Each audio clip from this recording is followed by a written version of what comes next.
The sound hit David Harrison like a physical blow as he stepped through the mahogany doors of his Upper East Side penthouse. Children's voices drifted down the marble hallway, not the usual chaos of toys and television, but something else entirely.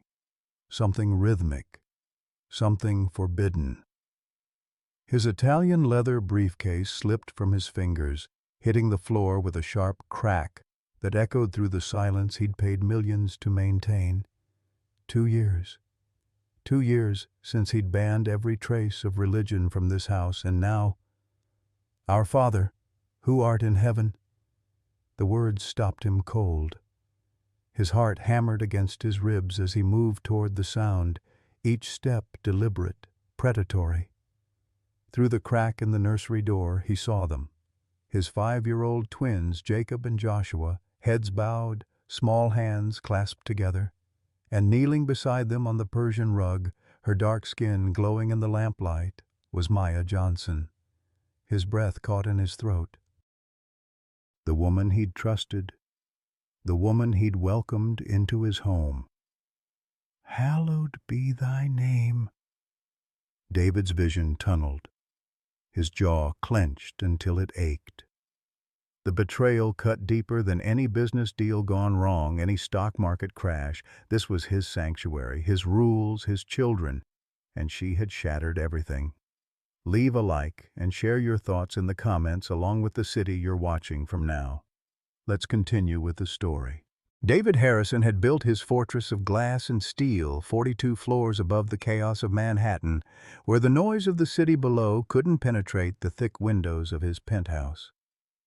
From his corner office, he could see Central Park sprawling like a green carpet beneath him, but he rarely looked. Beauty was a luxury he couldn't afford. Not anymore. 2 years ago, his world had been different.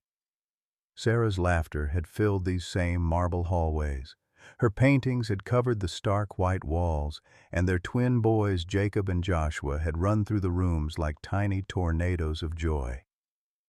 Then cancer came like a thief in the night, stealing everything that mattered despite Sarah's endless prayers, her unwavering faith, her belief that God would heal her if she just believed hard enough.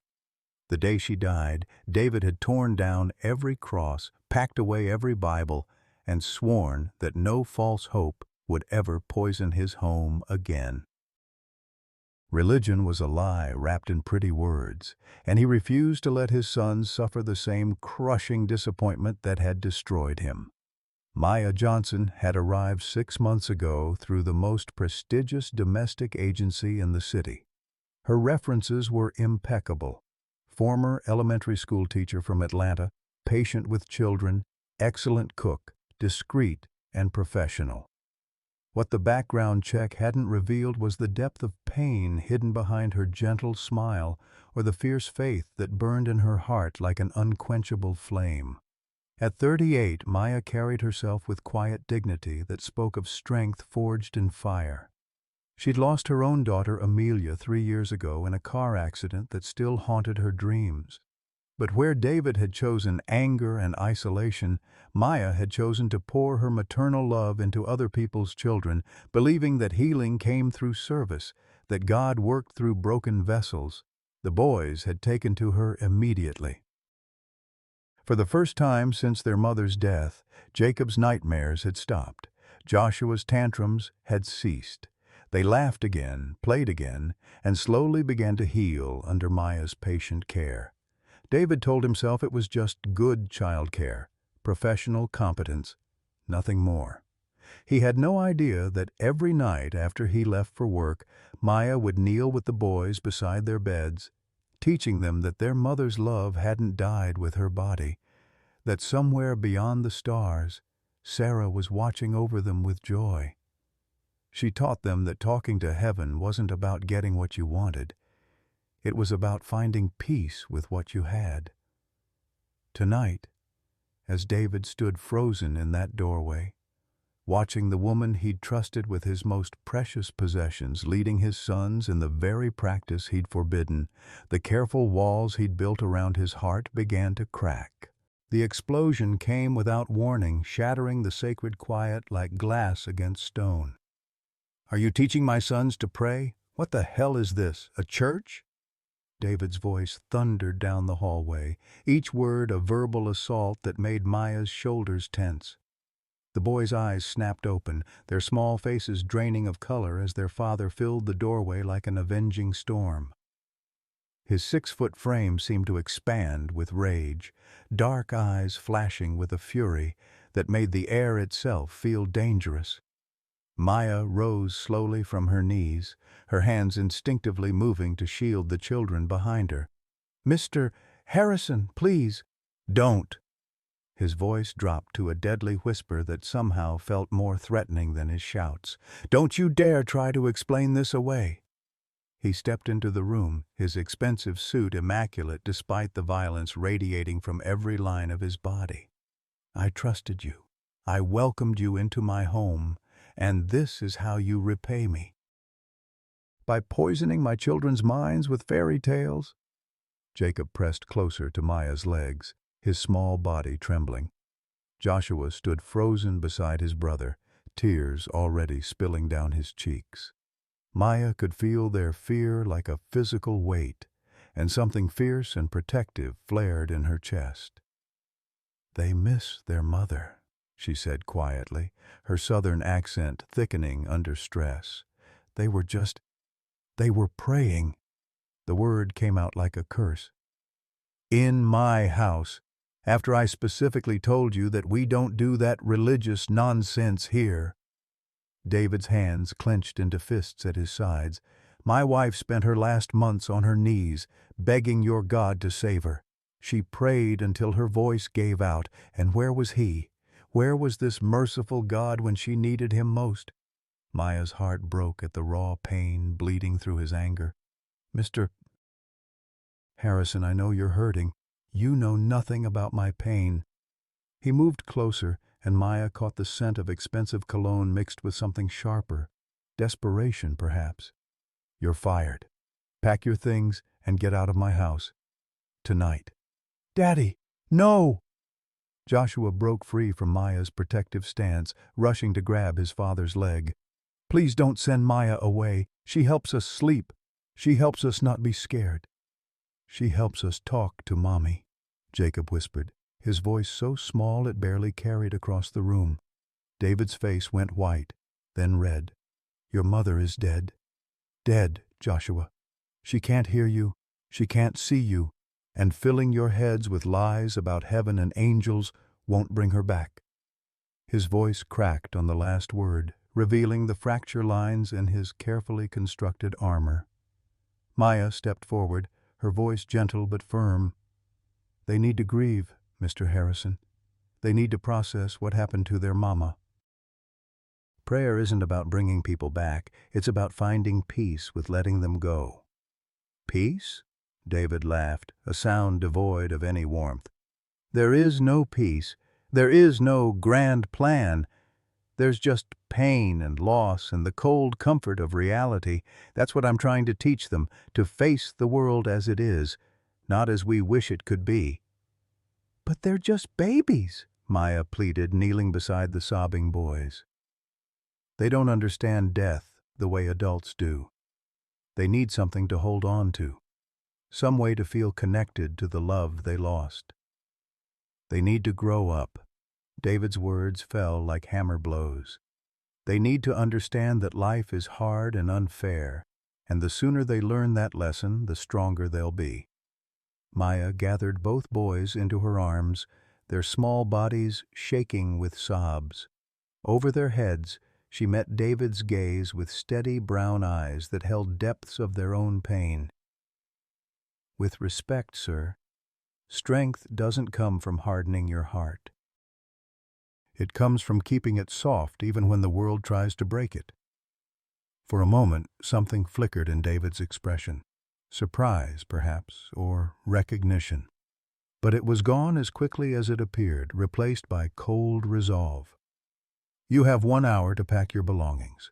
I'll have security escort you out if necessary." He turned toward the door, then paused. And if I find out you've been in contact with my children after tonight, I'll make sure you never work in this city again." The door slammed behind him with a finality that echoed through the sudden silence.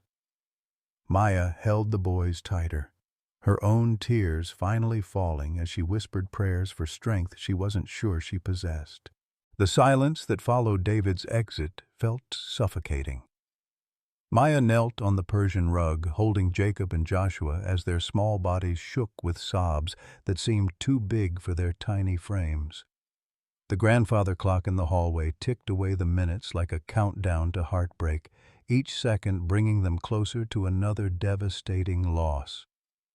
"Is Maya really going away?"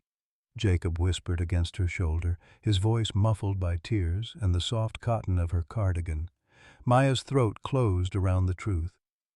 How do you explain to a 5-year-old that sometimes adults make decisions that hurt everyone? How do you make sense of cruelty wrapped in the guise of protection? "I don't want to leave you, baby," she whispered back, her own voice breaking. "But sometimes grown-ups get scared, and when they're scared, they make choices that don't make much sense." Joshua pulled back to look at her with red-rimmed eyes. "Is Daddy scared like we get scared at night?" The innocent question hit Maya like a physical blow. Of course, how had she not seen it before? David Harrison wasn't just angry, he was terrified. Terrified of hope, terrified of faith, terrified of anything that might remind him of the crushing disappointment he'd felt when his prayers went unanswered. "Yes, sweetheart, your daddy is very scared. He loved your mama so much that when she went to heaven, it broke something inside him." "Can we fix it?" Jacob asked with the earnest hope that only children possess. Maya gathered them closer, breathing in the sweet scent of their shampoo, memorizing the weight of their small bodies against hers. "Some things can only be fixed with time and love and prayer. But sometimes the people who need fixing the most push away the very things that could help them heal." She spent the next hour moving through her small room adjacent to the kitchen, packing her few belongings into the same battered suitcase she'd carried from Atlanta 6 months ago. The boys sat on her narrow bed, watching with the solemn intensity of children witnessing something they didn't understand, but knew was important. On her nightstand sat a framed photograph of Amelia. Her daughter's gap-toothed smile frozen in time, dark curls escaping from pigtails, chocolate cake smeared across her cheek from her 6th birthday party. It had been taken 3 days before the accident. 3 days before a drunk driver ran a red light and turned Maya's world upside down. "Is that your little girl?" Joshua asked, pointing to the photograph. Maya's fingers trembled as she wrapped the frame in one of her sweaters. "That's Amelia. She would have been 9 now, just like you boys will be someday. Did she go to heaven too?" Jacob's question was asked with the matter-of-fact acceptance that children bring to life's biggest mysteries. "Yes, baby, she did." "Do you think she's friends with our mama now?" The simple question nearly broke Maya's composure. She imagined Sarah Harrison, the woman she'd never met but felt she knew from the boys' stories and the photographs throughout the penthouse, welcoming Amelia with open arms, 2 mothers united in their love for the children they'd left behind. "I think they probably are," Maya managed. "I think they're both watching over all of us, hoping we'll take care of each other." As she folded her Sunday dress, the navy blue one with tiny flowers that she'd worn to Amelia's funeral, Maya found the small wooden cross her mother had pressed into her hands the day she left Atlanta. Hand-carved by her grandfather, smooth from decades of worried fingers tracing its simple lines during moments of prayer and desperation, she turned to the boys who were watching her with the intensity of small animals sensing danger. "I want you to have this," she said, pressing the cross into Jacob's palm. "It belonged to my great-grandfather, and then my grandfather, and then my mama, and then me. Now I want it to belong to you." Jacob's eyes went wide. But what if Daddy gets mad? You don't have to show it to anyone, Maya said gently. Sometimes the most important things are the ones we carry in our hearts, where nobody else can see them. When you miss your mama, or when you're scared at night, you just hold this tight and remember that love never really goes away. It just changes shape. The sound of David's footsteps in the hallway made them all freeze. He appeared in the doorway, no longer the raging titan from an hour before, but somehow smaller, more human. His expensive shirt was wrinkled, his perfect hair disheveled as if he'd been running his hands through it. "The car is here," he said quietly, not quite meeting Maya's eyes.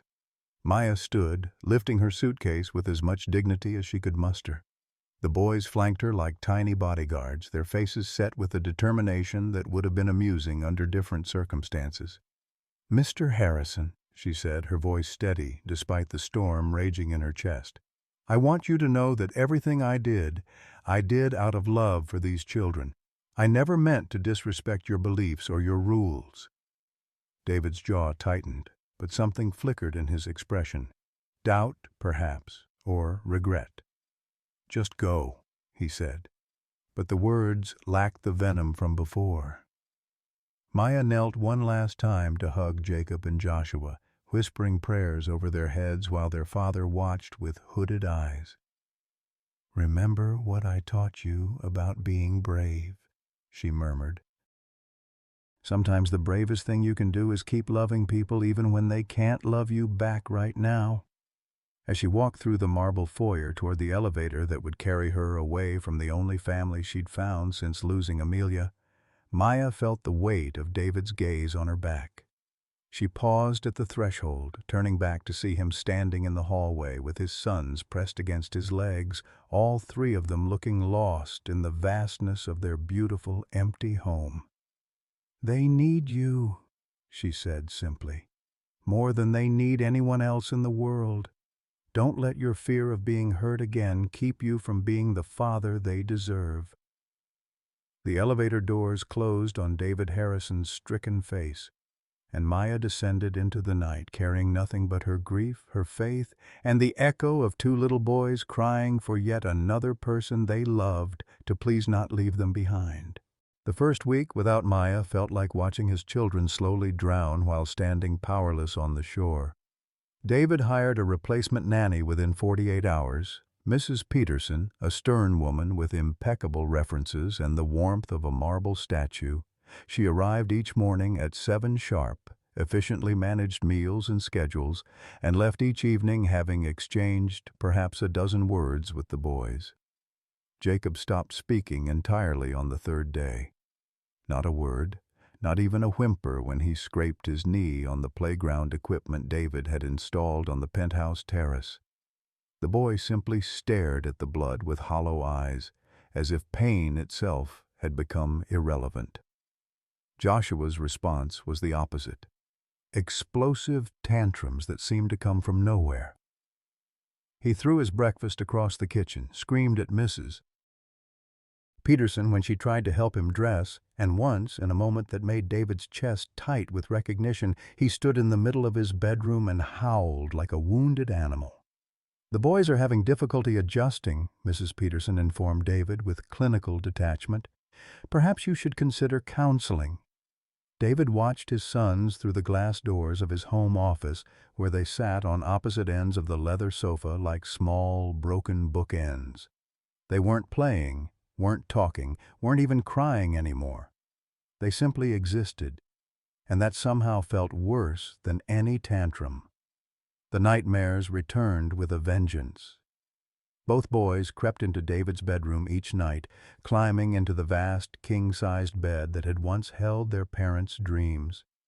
But unlike before, when Maya's gentle presence had eventually soothed them back to sleep, now they lay rigid between Egyptian cotton sheets, staring at the ceiling with eyes too old for their faces. "Daddy," Joshua whispered one night around 3 a.m., his small voice cutting through the darkness. "Why did you make Maya go away?" David's throat constricted. "Because she broke the rules, son." "But we weren't hurting anybody," Jacob added, his first words in days barely audible. "We just wanted to talk to Mommy. Your mother is gone, boys. She can't hear you." Maya said she could, Joshua insisted with the stubborn faith of childhood. "Maya said Mommy watches us from heaven and wants us to be happy." David closed his eyes against the familiar stab of rage and grief. "Maya lied to you. There is no heaven, no angels, no magical place where people go after they die. There's just nothing." The silence that followed felt suffocating. Then Jacob began to cry. Not the dramatic sobs of a tantrum, but the quiet, hopeless tears of a child whose last source of comfort had been stripped away. By the second week, the school began calling. Jacob had stopped participating in class activities. Joshua had gotten into a fight with a classmate who mentioned missing his grandmother. Their teacher, Mrs. Rodriguez, requested a conference with increasing urgency. "Mr. Harrison," she said as they sat in tiny plastic chairs designed for 5-year-olds, "I'm concerned about the boys' emotional state. They've regressed significantly since the beginning of the month. Has there been any major change at home?" David shifted uncomfortably in the miniature chair, his expensive suit looking absurd in the colorful classroom. "We had to let our nanny go. They're adjusting to the change."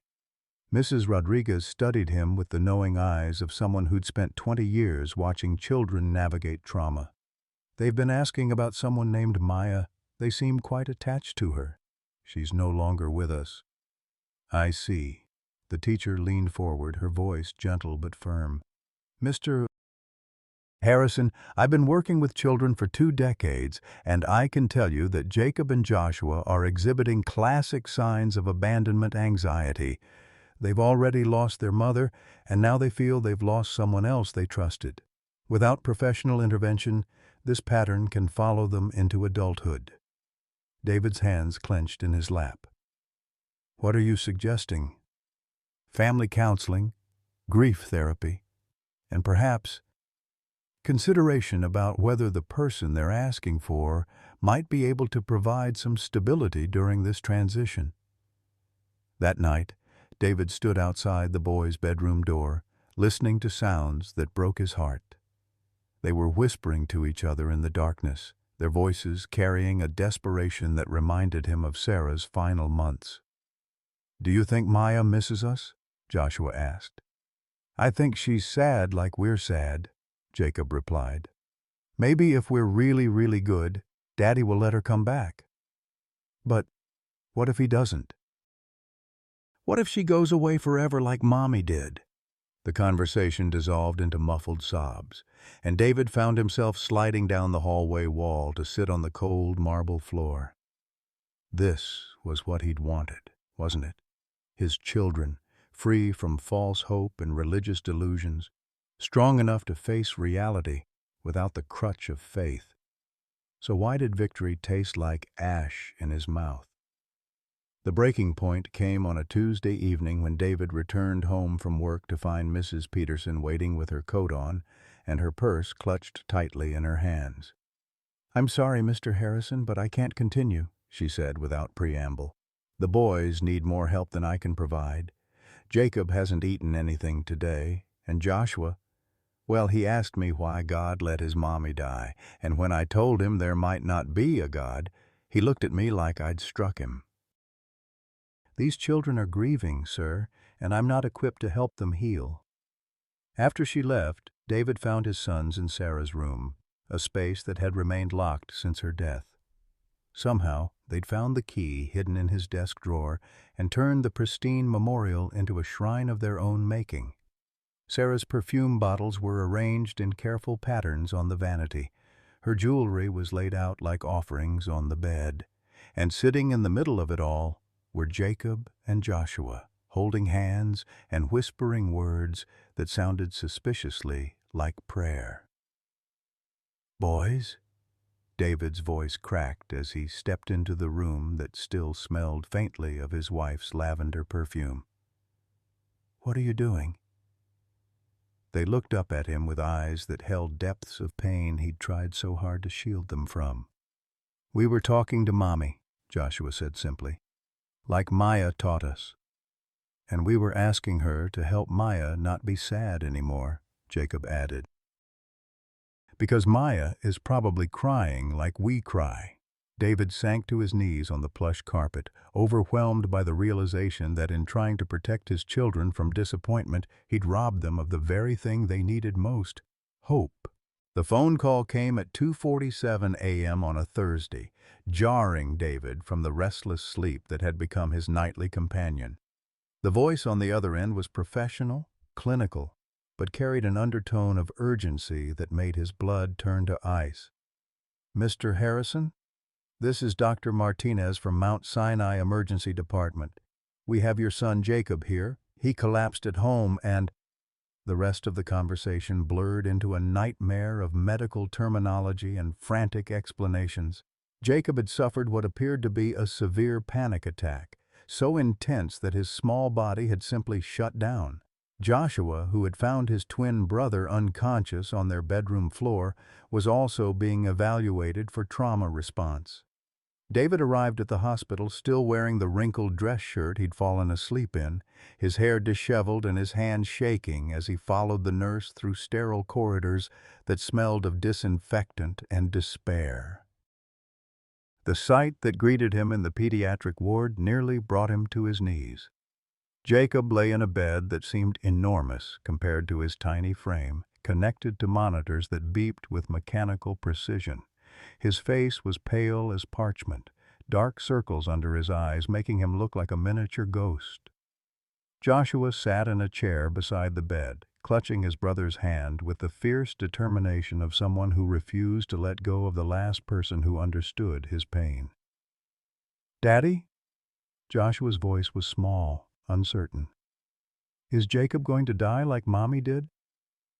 The question hit David like a physical blow. He sank into the remaining chair, reaching out to stroke Jacob's forehead with trembling fingers. His son's skin felt too warm, too fragile, as if he might break at the slightest touch. Dr. Martinez appeared in the doorway, a woman in her 50s with kind eyes and the bearing of someone who'd delivered difficult news too many times. "Mr. Harrison, could we speak privately?" In the hallway, under the harsh fluorescent lights, she delivered her verdict with professional compassion. "Jacob is physically healthy, but he's exhibiting signs of severe psychological distress. The panic attack was triggered by what appears to be complex grief and abandonment anxiety. Joshua is showing similar symptoms, though less acute." David's throat felt raw. "I don't understand. They're just children. How can they—" "Children process trauma differently than adults," Dr. Martinez interrupted gently. "They've lost their mother, and now someone else significant has left their lives. From what Joshua has told us, there was a caregiver named Maya who provided emotional support. She was their nanny. I had to let her go." Dr. Martinez studied his face with the sharp awareness of someone trained to read between the lines. "Mr. Harrison, I need you to understand something. Your children are drowning. They need professional help, yes, but they also need stability, emotional connection, and frankly, hope. Whatever this Maya person provided, her absence has created a crisis. But she was filling their heads with religious nonsense. She was giving them a way to process their grief," the doctor said firmly. "Whether you believe in prayer or not is irrelevant. What matters is that it helped them cope with an impossible situation. By removing that support system, you've left them with nothing but raw pain and no tools to manage it." That night, as David sat vigil beside Jacob's hospital bed, watching both his sons sleep fitfully under the glow of medical equipment, the walls he'd built around his heart began to crumble. He thought about Sarah's final months, how her faith had sustained her even as her body failed. He'd resented her prayers, seen them as a denial of reality. But now he wondered if maybe, just maybe, faith wasn't about changing reality. It was about finding the strength to endure it. The next morning brought a parade of social workers and child psychologists, each asking probing questions about the boy's home environment and emotional support systems. David found himself under scrutiny that felt uncomfortably close to judgment. "The children have mentioned someone named Maya repeatedly," said Dr. Rebecca Chen, the child psychologist assigned to their case. "They seem to view her as a primary attachment figure. Can you tell me about your decision to terminate her employment?" David shifted in his chair, acutely aware of how his expensive suit contrasted with the child-friendly decor of the counseling office. "She violated the boundaries I'd established regarding religion in our home." "I see. And how did the children respond to her departure?" The question hung in the air like an accusation. David thought about Jacob's silence, Joshua's tantrums, the night terrors that had returned with a vengeance. "They were upset." Dr. Chen made notes on her clipboard. "Mr. Harrison, I'm going to be direct with you. Your children are exhibiting symptoms consistent with complex post-traumatic stress. They've experienced multiple losses and now feel fundamentally unsafe in the world. The person they identified as their primary source of comfort and stability has been removed from their lives, leaving them without adequate coping mechanisms." "So what are you saying?" "I'm saying that unless we can establish some form of emotional stability for these children, whether through intensive therapy, medication, or restoration of their support system, we may need to consider alternative care arrangements." The words hit David like a sledgehammer. Alternative care arrangements, foster care. The possibility of losing his children entirely because his own brokenness had made him incapable of seeing their needs clearly. That evening, as Jacob finally opened his eyes and whispered, "Daddy?" in a voice hoarse from crying, David made a decision that terrified him more than any business deal ever had. He pulled out his phone and began making calls, each one a step further from the man he'd become and closer to the father his children needed him to be. The first call was to the domestic agency that had placed Maya. The second was to every connection he had in the city, asking if anyone knew where a woman named Maya Johnson from Atlanta might go when she had nowhere else to turn. The third call was the hardest, to his estranged sister Catherine, who'd been trying to reach him since Sarah's funeral. "David?" Catherine's voice was cautious, hopeful. "Is everything okay?" "No," he said simply, the word carrying the weight of 2 years of stubborn pride and willful blindness. "Nothing is okay, and I think I've been wrong about everything that matters." The search for Maya Johnson led David into corners of New York City he'd never known existed, armed with nothing but her name and a desperate determination that surprised even him. He spent 3 days navigating through social services offices, homeless shelters, and community centers in neighborhoods where his Mercedes drew stares and whispers. The first shelter told him they couldn't give out information about residents. The second suggested he try the Salvation Army on 14th Street. The third, a weathered building in Queens that smelled of industrial disinfectant and broken dreams, finally offered a lead. Maya Johnson? The intake coordinator, a tired-looking woman with kind eyes, consulted her clipboard. She was here for 2 nights, but she moved on. Said something about getting back to Atlanta to help with family medical bills. David's heart sank. If Maya had already left the city, he might never find her. Worse, even if he did track her down, why would she want to return to work for the man who'd humiliated her and destroyed her livelihood over a moment of compassion? Meanwhile, Jacob and Joshua remained in the hospital for observation, their small bodies healing from the physical effects of their emotional breakdown, while their spirits seemed to wither a little more each day. Child Services had assigned a caseworker, a stern woman named Ms. Patterson, who viewed David with barely concealed suspicion. "Mr. Harrison," she said during their third meeting, her voice carrying the weight of bureaucratic authority, I've reviewed the psychological evaluations, and I have serious concerns about the stability of your home environment. The children have experienced multiple trauma events, and their current support system appears inadequate. David sat across from her in the hospital conference room, feeling like a defendant at his own trial. They're receiving counseling. I've arranged for the best child psychologist in the city. Therapy is important, but it's not sufficient, Ms. Patterson interrupted. These children need consistency, emotional security, and frankly, Mr. Harrison, they need to feel safe expressing their grief without fear of punishment or abandonment. The words struck him like physical blows. I never punish them for grieving. You fired the one person who is helping them process their loss in a healthy way. You've created an environment where their natural coping mechanisms are forbidden. Ms. Patterson leaned forward, her expression softening slightly. I'm not saying you're a bad father. I'm saying you're a traumatized father who's passed that trauma on to his children. That evening, David found himself in a place he'd avoided for 2 years, the small chapel on the hospital's ground floor. It was non-denominational, designed to offer comfort to people of all faiths, with simple wooden pews and soft lighting that felt more like a living room than a cathedral.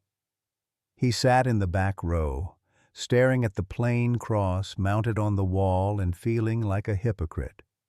How many times had he mocked Sarah for seeking solace in places like this? How many times had he dismissed prayer as wishful thinking for people too weak to face reality? You look like a man carrying the world on his shoulders. David turned to find an elderly priest sitting beside him, a black man with gray hair and eyes that held depths of understanding earned through decades of witnessing human suffering. I don't really belong here, David said, his voice barely above a whisper. Son, this is exactly where people who think they don't belong need to be. The priest smiled gently. I'm Father Williams. What's weighing on your heart? The story poured out of David like water from a broken dam.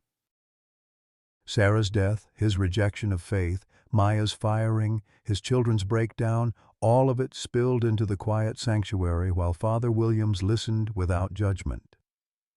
You know what I hear in your story? The priest said when David finally fell silent. A man who loved his wife so much that her death shattered his understanding of how the world works. A man who's so afraid of his children experiencing that same devastation that he's trying to protect them from the very thing that might help them heal. But faith is it's false hope. It sets people up for disappointment. Father Williams chuckled softly. Son, faith isn't about getting what we want. It's about finding the strength to keep loving when everything hurts. That woman Maya, she didn't teach your boys to pray because she thought it would bring their mama back. She taught them to pray because love doesn't end with death, and children need to know that. David felt something crack inside his chest. I've made such a mess of everything. Then it's time to clean it up, the priest said simply. Your boys need their father, not the perfect father, not the one who has all the answers, but the one who's brave enough to admit when he's wrong and fight to make it right. The next morning brought the news David had been dreading. Maya Johnson had indeed left New York, taking a Greyhound bus to Atlanta 3 days earlier. But Catherine, his sister, had been making calls of her own from her home in Boston, using her contacts in the education field to track down leads. I found her, Catherine said over the phone, her voice tight with urgency. She's at Children's Hospital of Atlanta. Her nephew, he's been fighting leukemia, and apparently his condition took a turn for the worse. David, she's not just taking care of him. She's planning to donate bone marrow for a transplant. David closed his eyes, feeling the full weight of his selfishness crash over him. While he'd been wallowing in his own pain and pride, Maya had been facing a medical crisis that could determine whether another child lived or died. There's more, Catherine continued. I spoke to her sister.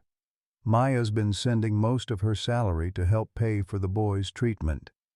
When she lost the job with you, they had to stop some of the medications. The hospital is talking about transferring him to palliative care if they can't secure funding for the transplant surgery. David stared out the hospital window at the city below, where millions of people navigated their own private struggles while he'd been consumed with his own narrow view of suffering. Maya Johnson hadn't just been his employee. She'd been a woman carrying her own impossible burden, finding the strength to love his children while fighting to save another child's life.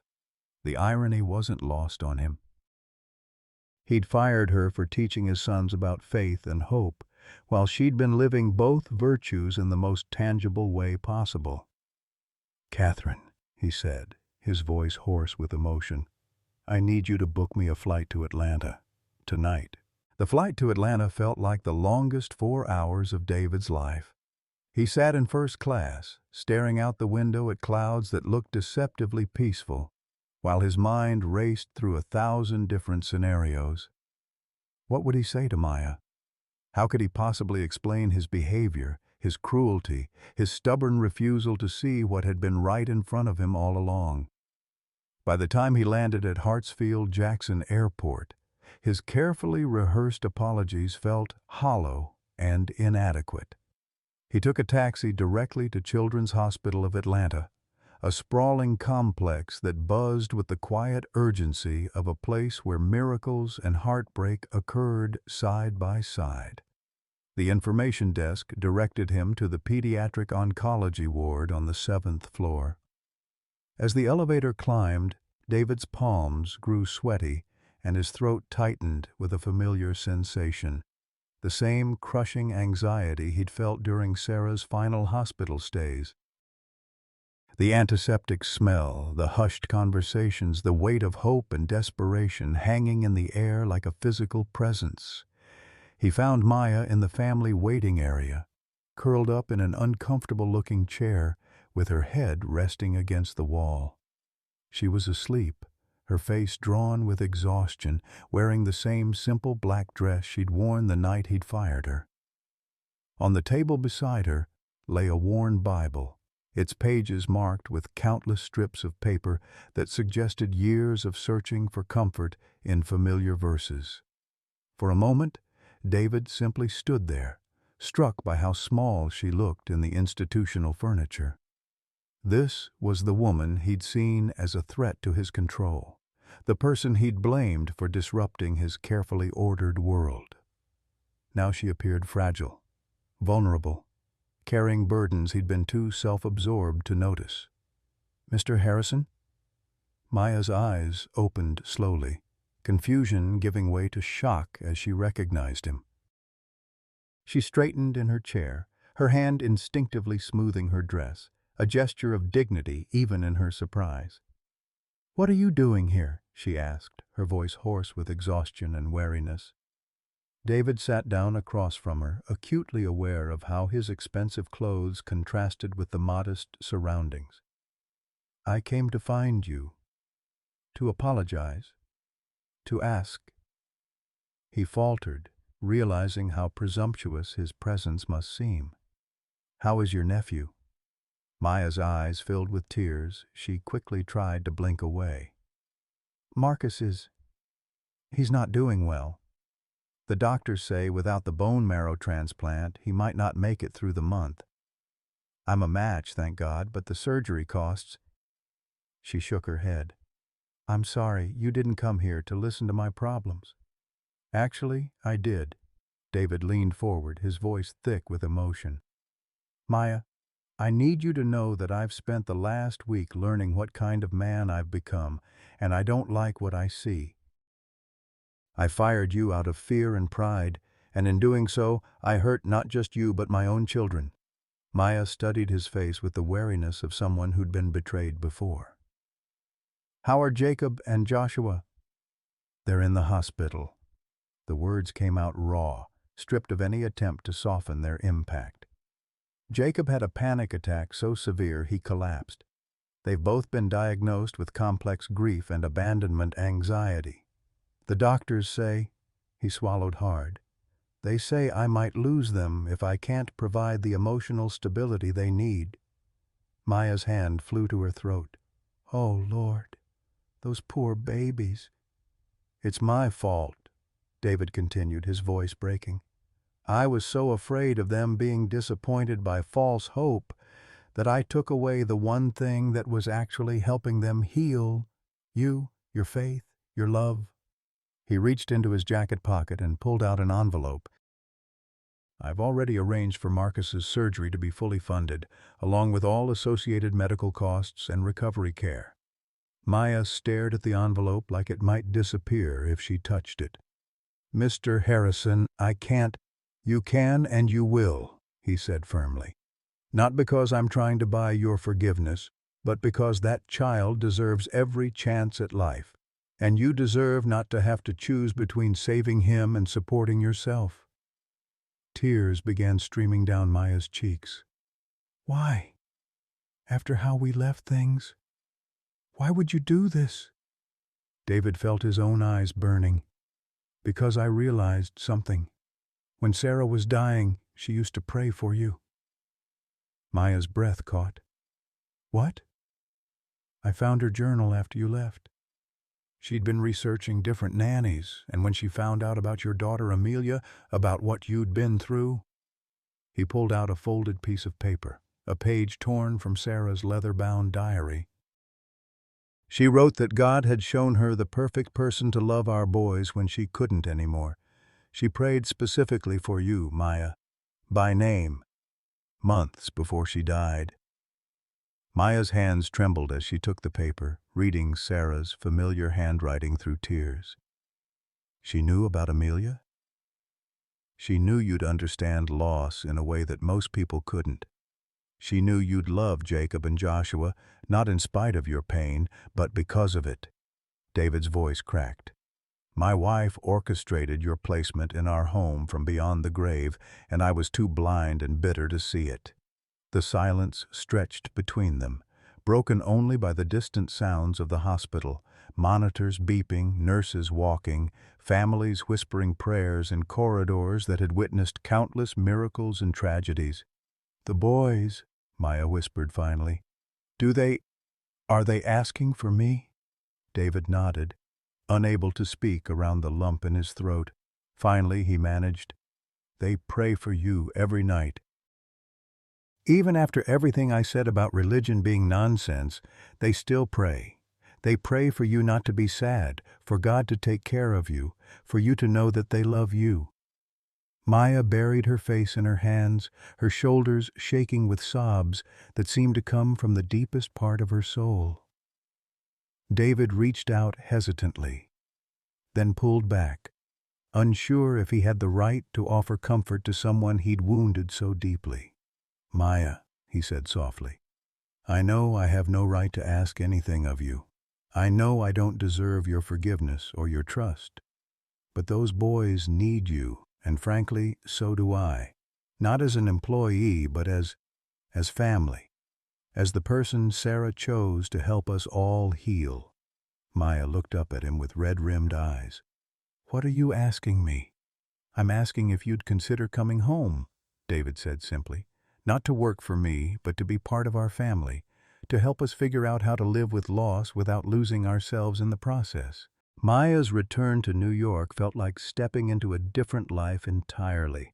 The same marble hallways, the same expensive furnishings, the same breathtaking view of Central Park. But something fundamental had shifted in the 3 weeks since she'd been forced to leave. The sterile perfection that had once characterized David Harrison's penthouse had given way to something warmer, more lived in, more human. David met her at the airport himself, abandoning his usual driver and standing awkwardly in the arrivals terminal with a handwritten sign that simply read, "Welcome home, Maya." The gesture was so unexpected, so vulnerable, that it brought tears to her eyes before she'd even reached him. "The boys don't know you're coming," he said, as they drove through Manhattan traffic, his hands gripping the steering wheel with nervous energy. "I wanted to be sure. I wanted to make sure you were really ready for this before I got their hopes up again." Maya studied his profile, The new lines around his eyes, the way his expensive suit couldn't quite hide the weight he'd lost during their separation. "And what about your hopes, Mr. Harrison?"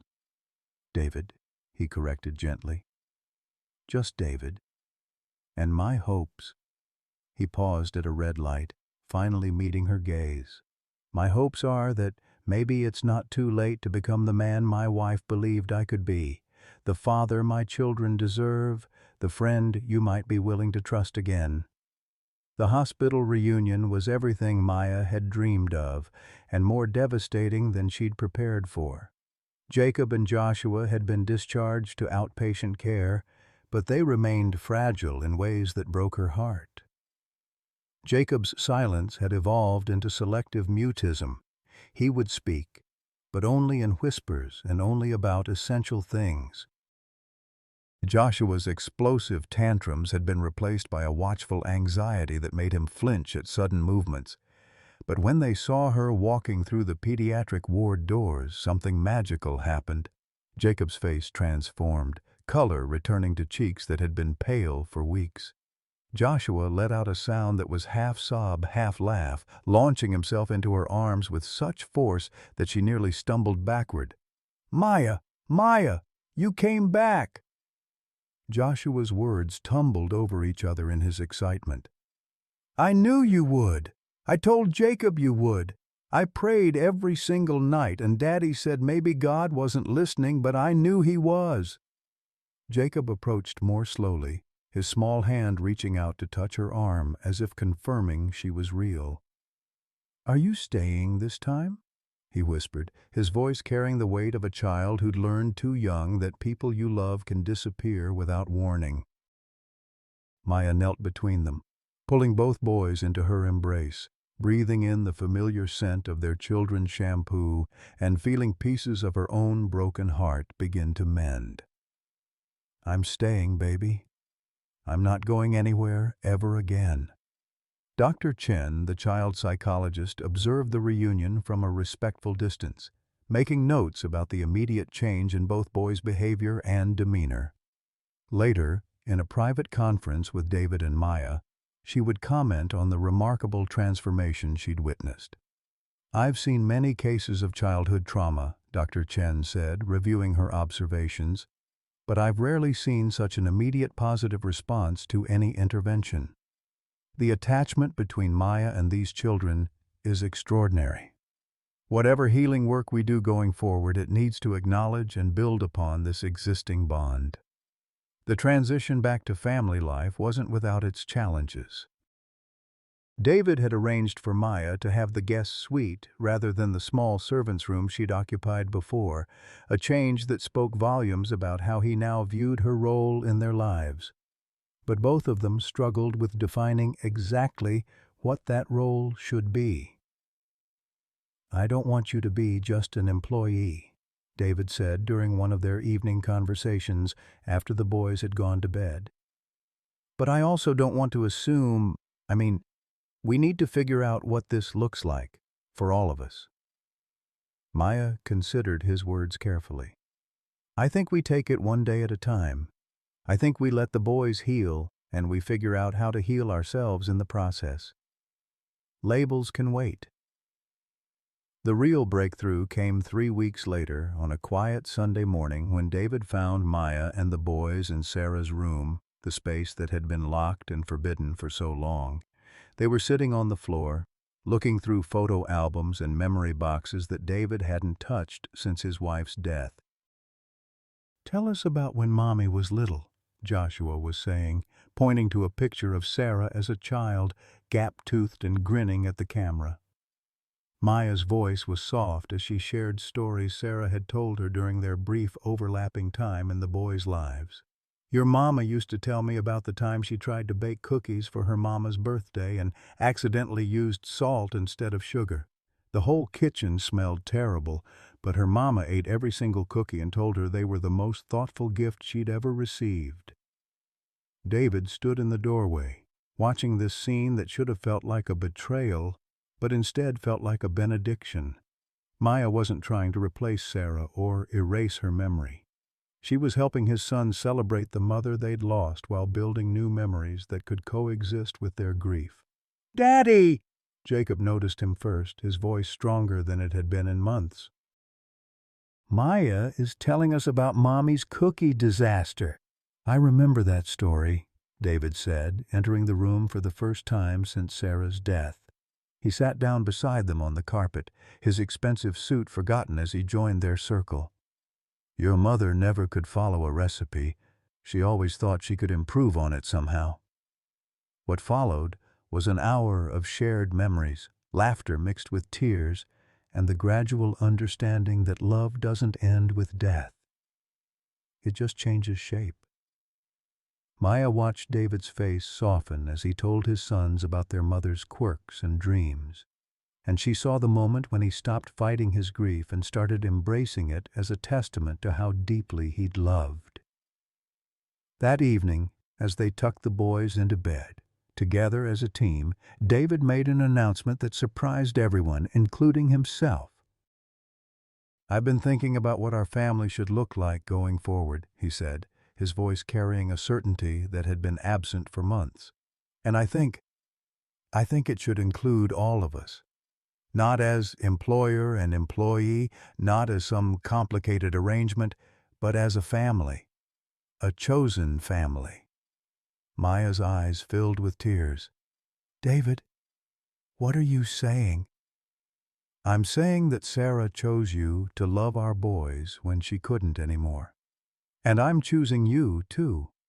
Not as a romantic partner, that's not what any of us needs right now, but as a co-parent, as family, as the person who holds us together when we're falling apart."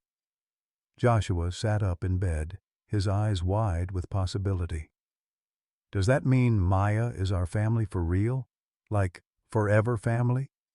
"If she wants to be," David said, looking at Maya with hope and vulnerability in his expression. Maya thought about Amelia, about the family she'd lost and the family she'd found, about the mysterious ways that love finds us when we least expect it and most need it. "Yes," she whispered, then louder, "Yes, I want to be your forever family." The celebration was quiet but profound. Hugs and tears and whispered prayers of gratitude.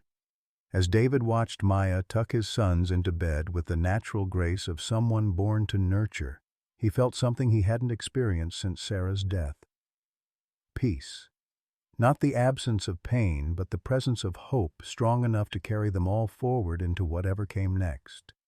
That night, for the first time in 2 years, the Harrison household slept without nightmares, wrapped in the gentle security of love that had been tested, broken, and rebuilt stronger than before. Sometimes the greatest gifts in life come disguised as the very people we almost turn away. This story reminds us that love doesn't recognize color, class, or circumstance. It simply recognizes hearts that need healing. For those of us who've lived long enough to know real loss, we understand that grief isn't something to be conquered or avoided. It's something to be shared with those brave enough to sit beside us in the darkness. Maya didn't just care for those children. She showed a broken father that strength isn't about standing alone, but about having the courage to accept help from unexpected places. David's journey from pride to humility mirrors what many of us face when life strips away our illusions of control. The most profound healing often comes through the hands of someone who looks nothing like us, but loves exactly like we need. Faith isn't about having all the answers. It's about trusting that love will find a way even when we've lost our way completely. In a world that often divides us by our differences, this family chose to be united by their shared humanity, their common need for grace, and their willingness to believe that second chances are possible at any age. Questions for reflection. Have you ever almost missed a blessing because it didn't look the way you expected? What person in your life loved you back to wholeness when you thought you were beyond repair? Please share your thoughts and experiences in the comments below. Your story might be exactly what someone else needs to hear today.